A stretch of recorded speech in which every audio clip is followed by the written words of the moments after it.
Olá pessoal, estamos aqui de volta com mais um episódio do nosso Foxcast para a honra e glória do Senhor. Quero agradecer ao Senhor por mais essa oportunidade e também quero agradecer ao nosso grupo, conjunto de patrocinadores que acreditam no nosso potencial, acreditam nesse programa, acreditam nas nossas vidas. Eu quero começar agradecendo a Visão Transporte, aqui na pessoa do Wilson e da Lúcia, a Design Móveis e Decorações, na pessoa da Débora, Verônica, Marcos, construtora e empreendimentos na cidade de Marabá, a família Aranete Telecom e agora Aranete Play, através do Rafael e toda aquela família Aranete maravilhosa, e também a Íntimos Cosméticos.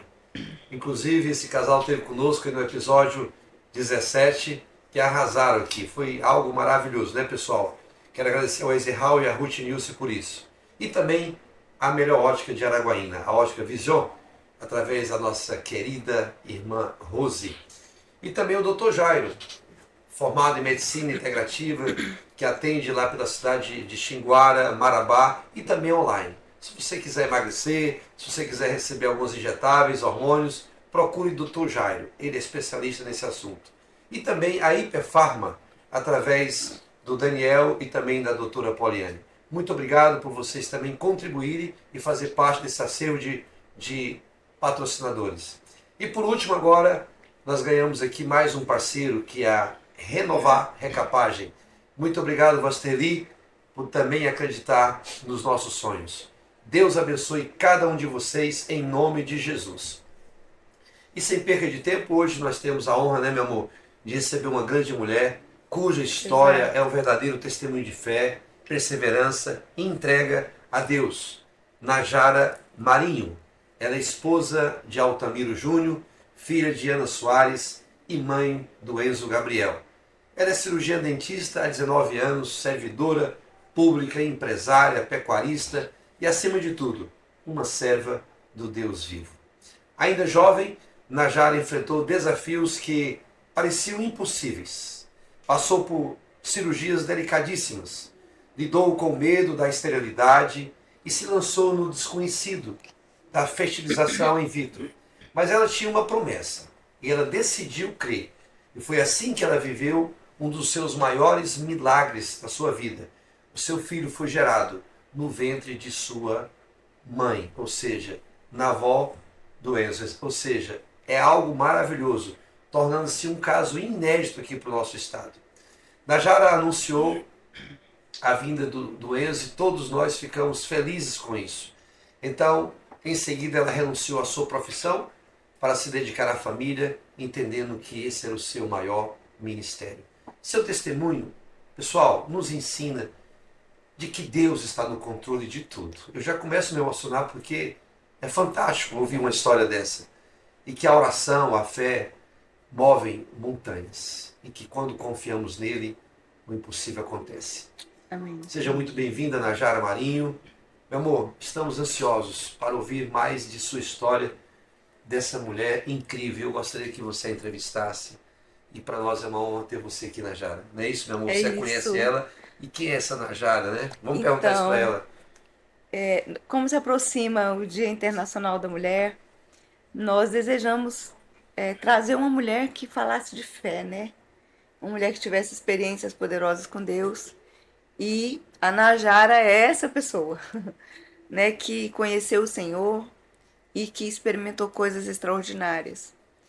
E conhecendo a Najara, a gente sabe que sua trajetória, Najara, é uma trajetória de muitos desafios, né? De causas impossíveis, digamos assim, mas que você experimentou nesse tempo todo, na sua trajetória, teve experiências poderosas com Deus, desde o seu nascimento, né? A sua criação e casamento, o filho que foi gerado e, enfim, outros milagres também, muitas curas.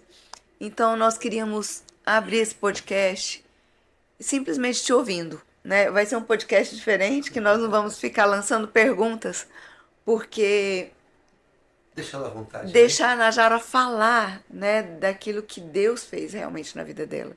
Então, nós queremos te ouvir, Najara. Fala da sua história. Amém. Para mim é uma honra estar aqui. Eu quero agradecer o privilégio, né, do convite que vocês me fizeram. E eu inicio esse podcast falando de Salmos 116, 12. Que o Senhor, Ele fez grandes coisas na minha vida. E eu não tenho como agradecê-lo. Porque é o que a senhora falou, desde o ventre, né? Eu Desde creio que o Senhor, Ele já sabia todos os meus dias, né? Porque fala isso lá em Salmo 139. E Ele já tinha uma história traçada para minha vida. Por mais que a gente pode se desviar para um lado, para o outro, mas Deus, Ele vai nos conduzindo, né? Exato. E a Najara, quem é essa Najara, né? A Najara, ela foi uma menina, como várias crianças hoje, né?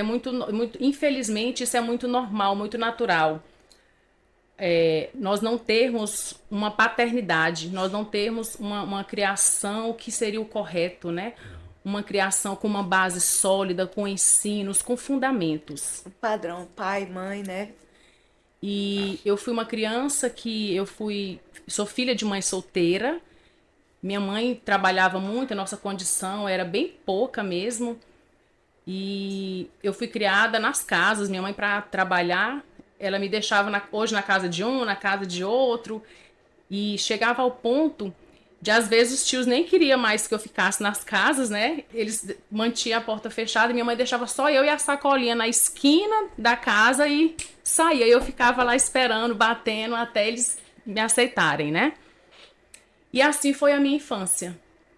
A gente não tinha aquela coisa de sentar à mesa, de uma refeição, de um aconchego. Eu não sei o que é um abraço de pai, um amor de pai.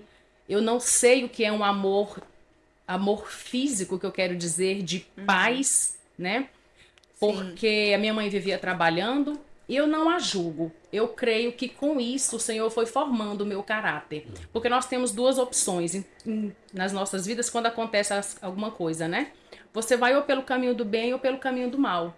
É verdade. E eu optei sempre pro bem, no sentido de que eu não culpo a minha mãe. Eu vejo que desde o início o Senhor estava formando o meu caráter. Foi forjado, né? Mesmo que na prova. E assim eu fui crescendo e quando eu tinha 16 para 17 anos, eu conheci um rapaz. Nós começamos a nos conhecer, a namorar.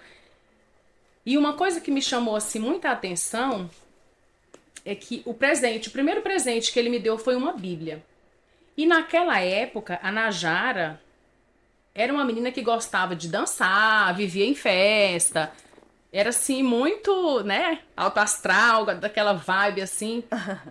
E não tinha nada a ver com esse rapaz. Esse rapaz era assim, um crente que não tirava nem a camisa na frente de ninguém. Nasceu e se criou num lar cristão, assembleiano. E não conhecia nada. E foi se apaixonar pela Najara, né, por essa menina. E ali nós começamos a nossa história. Aquele presente que ele me deu naquele momento não fazia sentido algum. Eu recebi, coloquei ali e ficou. Passou-se o tempo, nós namoramos por 5 anos. Eu, desde o princípio, eu sabia que ele era para casar. Por que que eu sabia? Pelos princípios que ele foi criado. Então eu sabia, eu tinha plena convicção no Senhor que se eu casasse com ele, eu ia ser muito feliz.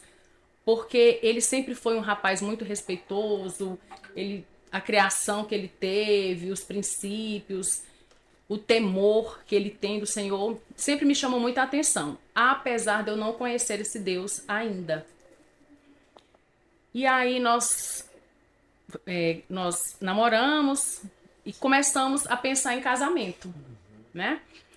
E eu sangrava muito, muito mesmo, assim, em 30 dias, era 20, 30 dias sangrando sem parar. Eu tive a minha primeira menstruação aos 9 anos de idade. Vou fazer um parêntese, mãezinhas, prestem Tão cedo, atenção né, Najara? na filha de vocês. Acompanhem.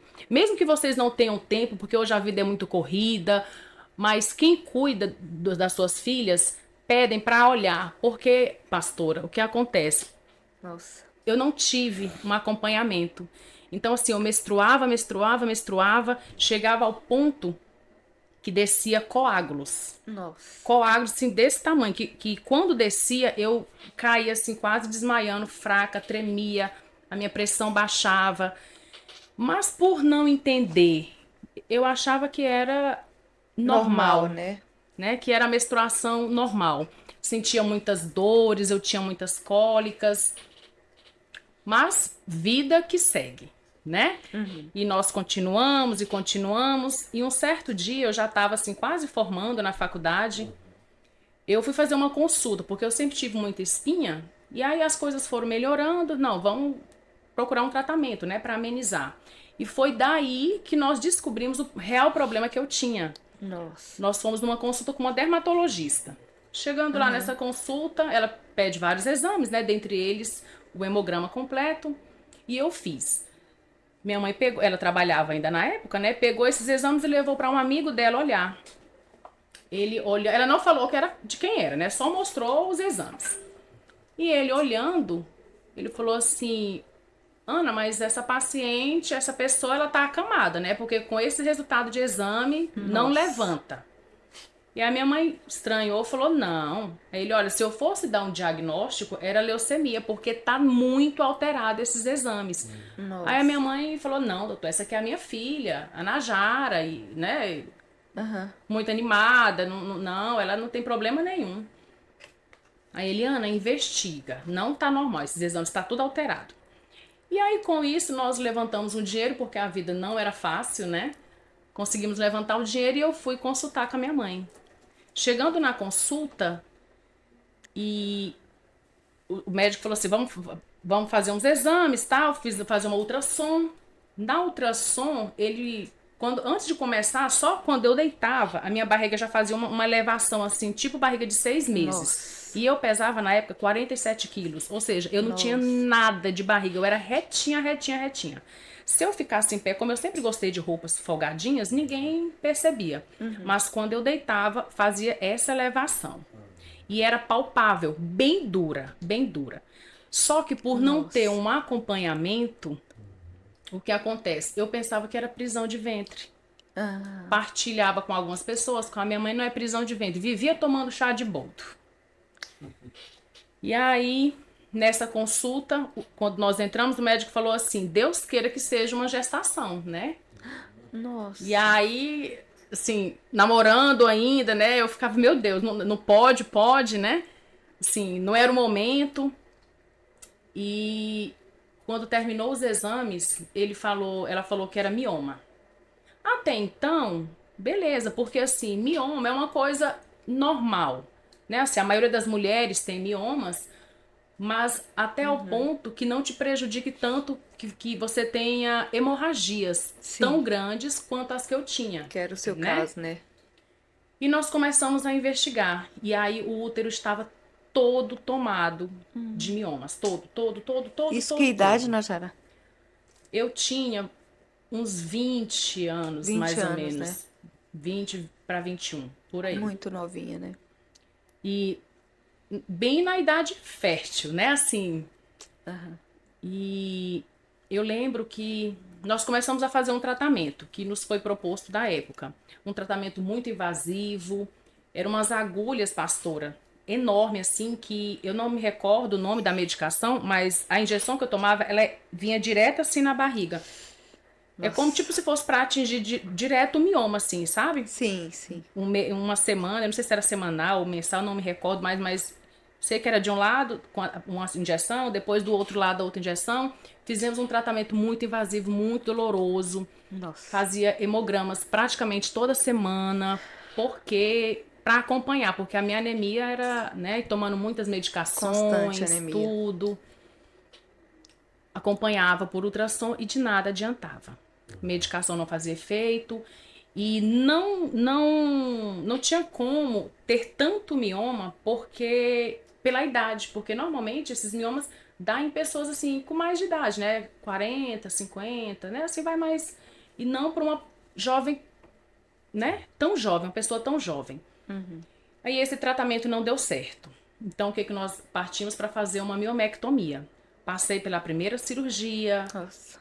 removeu vários miomas, dentre eles um de 10 centímetros. Meu Deus. E foram vários. A doutora disse que tirou o que pôde. Na época nós tiramos foto, fizemos filmagem e assim, o útero estava todo costurado. Né? Mostrou-se todo costurado, porque retirou muitos assim. E aí foi onde nós casamos e vamos tentar engravidar, porque fizemos a remoção dos miomas e ficamos 1 ano tentando engravidar, né? Porque é o tratamento padrão, né? Até se identificar uma infertilidade, tenta-se 1 ano pelas vias naturais, né? Sim. E assim eu fui tentando. Nós ficamos 1 ano tentando, e eu tomando muitas medicações para não ter sangramento e para não alimentar o restante dos miomas que ainda estavam no útero.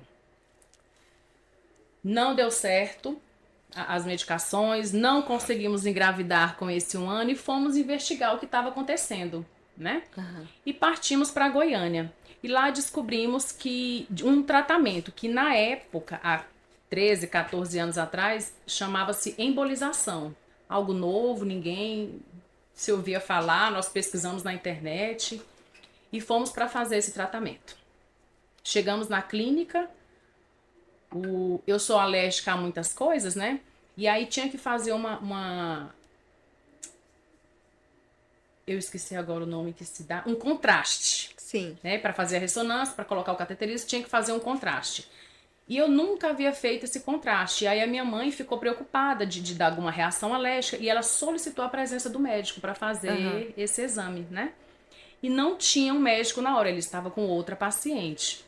E aí minha mãe se agoniou, começou a falar alto, gritar, brigou, de tal modo que o médico que estava atendendo outra paciente, ele ouviu e veio até a sala que ele estava lá e perguntou que confusão era aquela para as técnicas e tal. E aí, de certo modo, que chamaram meu esposo lá para conversar com ele. E o Júnior foi. No que ele foi lá conversar, o médico até então, quando olhou os exames, ele pensou que seria feito na minha mãe, pela gravidade do problema. Pela idade, Pela né? idade, e não em mim. Sim, sim. E aí, quando ele ficou sabendo que o exame que o Júnior falou, né? Que o exame seria realizado em mim, que ele viu a idade, que ele viu todo o histórico, esse médico começou a chorar de uma forma assim que o meu esposo ficou impactado. Nossa. Esse médico não nos conhecia, ele nunca tinha nos visto, simplesmente com um exame na mão ele começou a chorar, pastora. E ele virou pro meu esposo e falou assim: você ama a sua esposa? E ele falou: amo. Então pegue ela e vá embora. Aqui em Goiânia ninguém opera ela, porque eu vou ligar para todos os médicos, ninguém vai fazer esse exame nela. Eu sou médico, minha esposa era médica e nós já tínhamos 3 filhos e toda a minha medicina eu não consegui salvar a minha esposa. Eu a vi morrer em cima de uma cama sangrando. Nossa. E aí ele contou toda a história pro Júnior. E esse médico era um dos únicos que fazia esse exame, né? Da época, tinha vindo de fora, ele tinha feito essa especialização lá em Israel, era uma coisa assim mesmo, sabe? E nós não contamos conversa. Pegamos, eles devolveram o dinheiro, viemos embora, voltamos pro hotel. Que livramento, né, Najara? Já? A parte do livramento vai chegar agora. Pois é. Chegamos no hotel, o Júnior liga pra mãe dele. Falou: mãe, nós chegamos, ele nem conseguiu concluir. A minha sogra já: meu filho, pelo amor de Deus, e histérica. E olha que a minha sogra é uma mulher bem ponderada, bem assim. Então, pra ela se alterar tanto, você vê que era alguma coisa séria. E aí ela falou: não deixa a Najara fazer, em hipótese alguma, esse exame, porque nós estamos aqui em oração, levantando um clamor pela vida dela, e uma irmã teve uma visão, que ela ia morrer na maca. Então, assim, Deus, pastora, ele é um Deus que ele supre todas as nossas necessidades, é um Deus de livramento. É um Deus presente, é um Deus, né, Najara? que livra mesmo, sabe? Que fala conosco quando nós buscamos a ele. Verdade. Só que a Najara dessa época ainda não cria Plenamente, 100% nesse Deus. O Júnior falou com a minha sogra falou isso, mas pra mim foi nada mais ou menos, não deu certo, vamos voltar. Né? Eu clamava ao Senhor, mas assim, era simplesmente: Senhor, que abençoa. né? Aquela Você não entendia ainda a gravidade do problema também, né, Najara? nada. Porque assim, quando você passa por um problema, pastora, a nossa vontade é que aquele problema acabe. Então, Verdade. assim, desde 9 anos, eu sangrando, com dores, eu já tinha meus 20 e poucos anos, então eu queria que aquele momento findasse. Cessasse Era só o tudo que eu aquilo, queria, né? entendeu? O futuro, eu não pensava nele. Eu queria resolver ali o presente. E aí, quando nós voltamos de Goiânia, corremos para fazer os exames pré-operatórios, porque tinha que operar com urgência, segundo o médico lá de Goiânia. E para honra e glória do Senhor, os médicos aqui de Araguaína também, foi assim, tudo muito rápido, foram anjos que o Senhor colocou nas nossas vidas mesmo.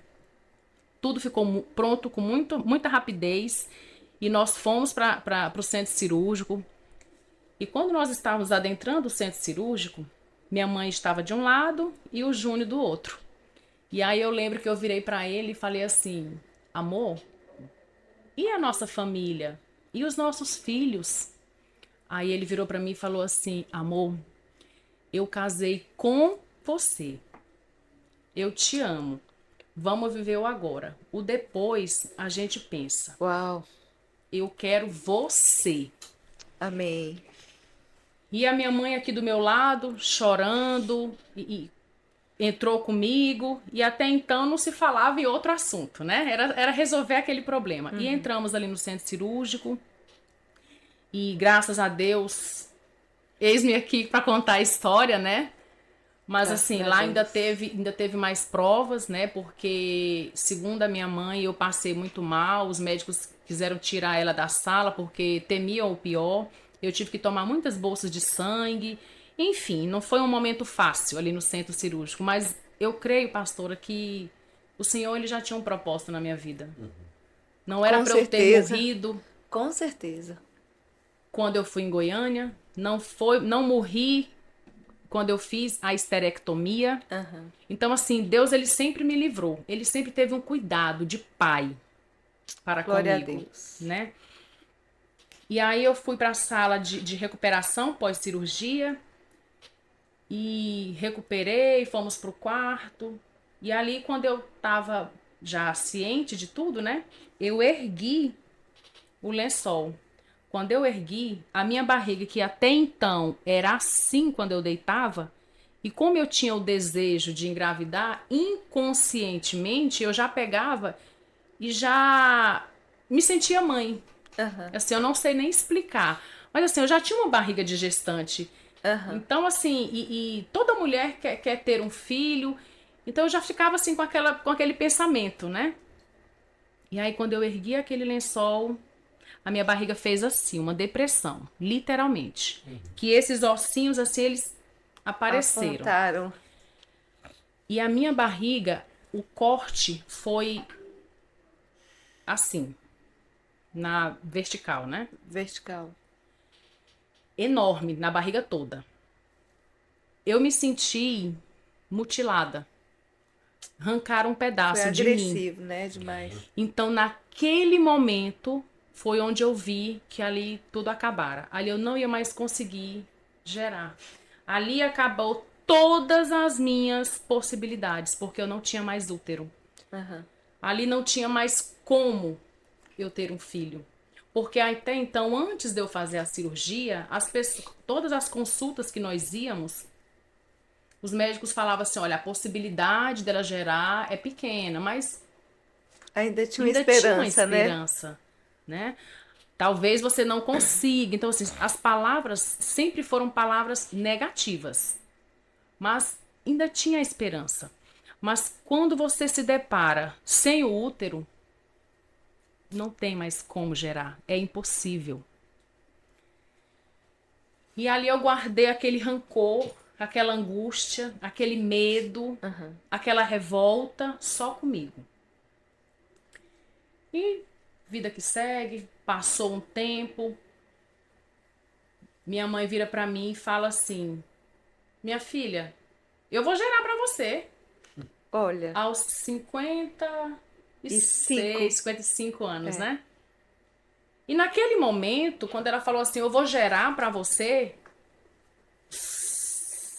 foi assim, novidade, porque a gente, imagina, pastora, há 13, 14 anos atrás, FIV era uma coisa nova, né? Assim, ainda tava tendo novelas aí de barriga, falando de barriga de aluguel e tal. Verdade. E para nós aqui, então, que se hoje nós já somos uma cidade pequena, né? Imagina 14 anos atrás o que se falava de FIV aqui. Nada, era o que se passava na internet e pouco, né? Verdade. E aí a minha mãe me falou aquilo e eu sorri, Como Sara. como Sara, né? Eu simplesmente sorri e não nem cheguei em casa, partilhei pro meu marido. Eu falei, amor, a mãe disse que vai fazer um filho pra gente. E o Júnior, amor do céu, mas como é isso? Como é que funciona e tal? E eu falei, amor, não sei, vamos ver. E aí nós começamos a pesquisar. E pastor, mesmo na época, sem eu ter entendimento, tudo que eu fazia, o que nós fazíamos, a gente sempre buscava a orientação do Senhor. Então, assim, eu creio que Deus, ele sempre me direcionou. Com Porque mesmo certeza. sem ter o entendimento, Sim, com certeza. tudo que nós íamos fazer, eu falava, Senhor, toma a frente. Pai, providencia o médico. Pai, providencia a clínica. E graças a Deus, o Senhor, ele sempre teve à frente de tudo, né? Ele sempre teve o controle nas mãos dele. E aí vem uma outra parte, levantar o dinheiro para fazer essa FIV, porque é um procedimento muito caro. E nós conseguimos, Deus supriu essa necessidade nossa. Nós fomos a Goiânia, todos cheios da razão, porque nós tínhamos o dinheiro, tínhamos como fazer essa FIV e fomos se achando, né?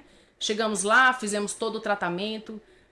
Para quem conhece, é um tratamento assim muito invasivo também, são muitas injeções, muitos hormônios que a gente toma. E graças a Deus deu tudo certo, conseguimos óvulos. O Júnior conseguiu os espermas, porque ele também descobrimos que ele tinha baixa de espermatozoide na época. Foi feito os embriõezinhos, ficaram lá guardados, colocamos na minha mãe e viemos embora. Pronto, cheios da razão, já estávamos grávidos e tudo certo, né? Só que aí eu descobri que não é pela força do meu braço. Tudo é pelo poder da oração. Amém. E tem uma espera de 14 dias para fazer o exame, né? Para ver se dá positivo ou negativo. Esses 14 dias passou que eu nem vi. Foi assim. Fomos lá, fizemos o exame. Quando eu pego aquele papel na mão... Negativo. Nossa. Pastora, meu mundo caiu. Eu me senti a pior das piores, assim, eu me senti incapaz. A primeira vez porque eu não tinha útero, e a segunda vez agora porque a única chance que nós tínhamos de ter um filho seria essa, financeiramente falando, porque nós não tínhamos condições de fazer uma outra FIV. Porque para a realização dessa FIV, nós pegamos o que tínhamos, o que não tínhamos e o que ainda pensávamos em ter. E aí não deu certo, e aí nós sentamos, e agora? E a minha mãe do mesmo jeito. Não, minha filha, eu tô aqui. Se você precisar... E aí eu parti pra cima do meu marido. Eu falei, amor, vamos tentar de novo, vamos de novo. Ele, amor, não tem como, nós não temos dinheiro. Eu falei, vende casa, vende carro. Não sei, vamos dar um jeito. Ele, mas nós não temos, tudo é financiado, não tem como. Amor, não tem como. Nossa. E aí eu falei, tem. Tem porque eu tenho uma promessa. E eu não abro mão da minha promessa, porque o Senhor, ele não é homem para que minta, nem filho do homem para que se arrependa. Que Se tremendo. ele prometeu, ele vai me dar um filho. E aí foi onde comecei a minha saga. Eu lembrei da Bíblia que o meu namorado, ou seja, o meu marido, tinha me dado lá aos 16, namoro, 17 né? anos de idade. Eu peguei essa Bíblia, pastora. Eu não li ela, não. Eu comi essa Bíblia, eu devorei essa Bíblia com todas as bênção. minhas forças. Eu não fazia outra Começou a coisa buscar, na minha né? vida a não ser ler aquilo ali. De manhã, de tarde, de noite, porque eu queria entender, primeiro, o que tinha acontecido e segundo, por que Deus tinha feito isso comigo. Porque acaba que gera uma revolta, não tem como. Sim. Porque a gente andava na rua, eu via umas pessoas que, no meu julgar, erroneamente, meninas não tinham condição, com 2, 3, 4, 5 filhos, e eu tendo condição, sendo saudável, casada, tudo certinho. Por que Deus não me deu um filho? O que tinha de tão ruim em mim, qual o pecado que eu tinha cometido? Passou assim, mil e uma coisa na minha cabeça, eu não entendia. Aham. Mas quando a gente está passando, pastora, no vale da sombra da morte, é uma preparação que Deus faz conosco. Porque lá na frente ele vai mostrar qual foi o propósito. É verdade. E aí eu comecei a buscar. E começamos. Até então a gente não frequentava nenhuma igreja. Porque até então eu não era crente, Aham. né? Só o meu esposo. E as igrejas em que nós íamos, eu não gostava muito. Eu achava que era muito exigente, o povo pegava muito no pé. Enfim, eu não me adaptei. Um certo dia nós paramos ali de uma igreja próxima ao INSS. E aí nós estávamos com sede e fome de um Deus vivo. E nós fomos, pastora, eu aconselho, amados, todos irem pelo amor. Não espere a dor. Não Verdade. espere a dor chegar. Nós fomos pela dor. Sim. E nós entramos ali naquela igreja, pastora, eu, minha mãe e meu marido. Eu não entrei entrando, eu entrei carregada. Aham. Eu entrei literalmente carregada. Nós somos três, o tripé era um dando Fortalecendo sustento pro o outro, porque só Deus, só Deus. E naquele momento, literalmente, somente eu e Deus sabia o que eu estava passando, porque eu não externava. Eu não podia externar para minha mãe, porque já era uma mulher de idade e eu não queria preocupá-la. Eu não queria externar para o meu marido e nem para minha família, porque na minha família eu sou a fortuna, a que resolvo, a que estou no meio, a que coloco para cima. Então eu não externava nada. Mas como eu já estava buscando, eu sabia exatamente o que tinha que fazer, como Deus falava comigo, pastora. E aí, lá em Mateus 6,6 diz que eu tinha que entrar pro meu quarto e falar só com ele. Amém. Porque ele ia me honrar. Então eu tinha essa convicção comigo, que eu estava entregando tudo e que ele iria me honrar.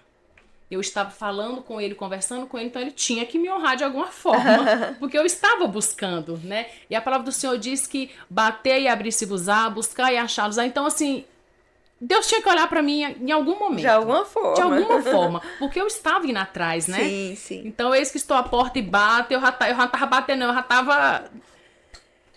E nós chegamos ali naquela igreja. Eu gosto muito de um texto da Jara que fala: buscar-me-eis e me achareis, não é? Quando me buscares de todo o vosso coração. todo o vosso coração. Quando a gente está nessa aflição, você vai mesmo de todo o coração, Vai. porque Deus se torna a única esperança, né? E assim, pastora, e quando nós estamos no deserto, a gente está com o coração do jeito que o Senhor quer. Exatamente. Quebrantado. É, Pronto para receber. onde ele pode Entendeu? entrar, fazer Isso, e morada. fazer morada. É E isso. trabalhar, né? E eu lembro que nós estávamos ali no culto, e aí o pastor Amils, no final do Esse culto, que tá aqui. ele tem o hábito de chamar as pessoas para receberem oração, né, para serem ministrados. E aquilo tudo para mim era muito novo. Sim. Mas quem quer vai, né? É. E aí, volto a repetir, eu não fui, eu fui levada. E nós já fomos chorando, assim, chorando. Ninguém podia nem olhar para nós, que já tava chorando, morrendo de chorar. E aí o pastor Amils, nessa igreja, tinha um altinho assim, bem pequeno de cimento assim, e aqui embaixo, e ele tava lá em cima, No altar. no altar, né? E esse homem veio lá do púlpito lá, com esse microfone, e botou a mão na minha barriga, e falou que me viu com um filho, que eu ia gerar e tal. Eu chorei tanto, mas a vontade era de falar: não tenho como, eu não tenho útero. Na Jara, eu quero só falar desse momento, porque eu sou testemunha desse momento. E um outro momento que foi lá em casa, na nossa casa, que vocês foram para pedir oração, né? Conselho. E eu lembro que o Amilson, ele foi usado por Deus para revelar que Deus te daria um filho do seu ventre. E aí eu Sim. belisquei ele aqui, eu falei: ela não tem útero. Como assim, né? Mas ele falou: mas Deus está me falando que vai dar um filho para ela do próprio ventre. Então, são coisas extraordinárias que Deus faz, né? Milagre Você não não tinha se útero, explica, se mas vive. Deus te deu um filho do ventre. Milagre É não se poderoso. explica. E sim, o pastor Hamilton, ele foi muito usado, e digo mais, ousado. É verdade. Porque a partir do momento que você sabe, pastor, que uma pessoa não tem útero, e você tem a coragem, a ousadia De entregar uma profecia palavra dessa profética. e falar, você vai ter um filho, e você, seu, como? É. Né? E ele não sabia da história. E aí eu saí de lá arrasada, né? Porque como que eu ia ter esse filho? E aí ele falou que queria fazer uma visita na nossa casa. E obviamente eu falei, não, eu não quero. Mas antes disso, lá no culto, ele orou, aí ele tirou a mão assim de uma vez e chamou a senhora. Falou, Mary, vem aqui, Mary. Você estava assim mais afastadinha na época, você ainda usava as malhas no rosto e tudo. E há 14 anos atrás, né? 13 anos atrás. Então, assim, tem muito tempo, né? Tem 17 do acidente? 16? Então, tava assim, bem recente, né? E aí, você colocou a mão no meu útero, vocês oraram. E a gente recebeu, mas com aquele pé atrás, sabe? Porque não tinha... Por mais que a gente queria crer, mas não tinha possibilidades. Não tinha possibilidades humanas, não né, tinha. Najara? Humanamente, então, assim, não. E aí o pastor falou, eu quero ir lá na sua casa. Conversou com meu esposo, né? Aí o Júnior amor, o pastor disse que vinha em casa. Eu falei, eu não quero. Não quero, eu não quero mais saber dessa história, não tem como e tal. E ele, tudo bem, amor. Mas vamos receber, porque ele tá se mostrando tão gentil, tão atencioso. Eu falei, ele vai fazer o quê aqui? Falar que eu vou ter um filho de novo? Eu não quero. Tá, amor, então só me promete uma coisa. Fica caladinha. Falei, então tá bom. E aí coincidiu da minha mãe estar lá, meu padrasto, enfim, não me recordo se tinha mais alguém. E aí, pastor Hamilton e vocês chegaram lá em casa. E assim, eu creio, pastora, que Deus, ele dá estratégia para os seus. Com certeza. Porque Deus sabia que se o pastor Hamilton tivesse chegado lá, já de imediato, falando de filho, eu era mulher suficiente para falar, saia. Porque assim, eu já estava esgotada. Fisicamente, mentalmente. Então assim, eu não tinha mais forças para essa história, né? Imagino. E ele chegou falando de 1001 assunto, menos de filho. Falou, conversou. E no final ele falou assim, e Deus manda dizer para vocês que ele não deu um filho para vocês porque, Júnior, porque você tem que liberar perdão na vida de uma pessoa. E aí eu falo para vocês, querido, o perdão, a liberação do perdão, ele traz vida. Amém. Liberem o perdão na vida das pessoas que vocês têm que liberar, porque o perdão genuíno, quando ele é liberado, ele traz vida. É verdade. E aí, pastora, o pastor Hamilton falou isso. Eu não sei se eu achei bom ou ruim naquele momento. Por quê? Porque a gente não tinha esperança, nós não tínhamos dinheiro para isso, para fazer uma nova FIV, e eu fiquei com aquilo na cabeça. Porque por mais que eu já estivesse lendo a palavra, mas eu ainda não estava assim tão certa, né, assim, das coisas do Senhor, né? E aí eu estava como Jó, ouvindo Deus só de ouvir falar, né? Jó 42:5, só assim, mais ou menos, né? E aí o pastor falou isso, eu falei, aí depois que vocês foram embora, eu chamei o Júnior na retranca, eu falei, você falou a nossa vida pro pastor? Você falou que nós havíamos feito uma FIV?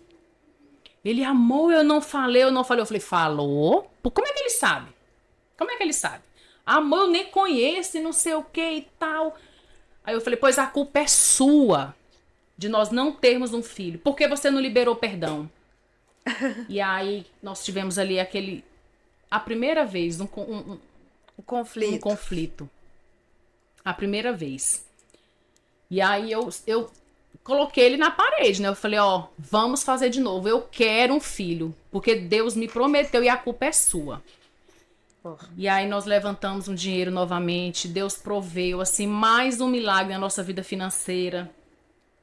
E nós fomos para Goiânia novamente, fazer uma nova FIV. Entramos nesse carro novamente, eu, minha mãe e meu marido. Najara, eu lembro. Eu quero, Najara, Meire, interromper esse nosso podcast, porque está fantástico. A história da Najara Marinho é uma Verdade. história maravilhosa e é muito injusto a gente deixar só um episódio, até porque tem Exato. mais coisas pela frente e o final promete. Tem muitas coisas Poderoso, que ainda né? vai acontecer. Eu quero pedir licença a vocês, vamos encerrar aqui, né, Najara? Isso. Aguardem. Aguardem, eu quero agradecer os nossos patrocinadores mais uma vez e fiquem conosco que nós voltamos no próximo episódio.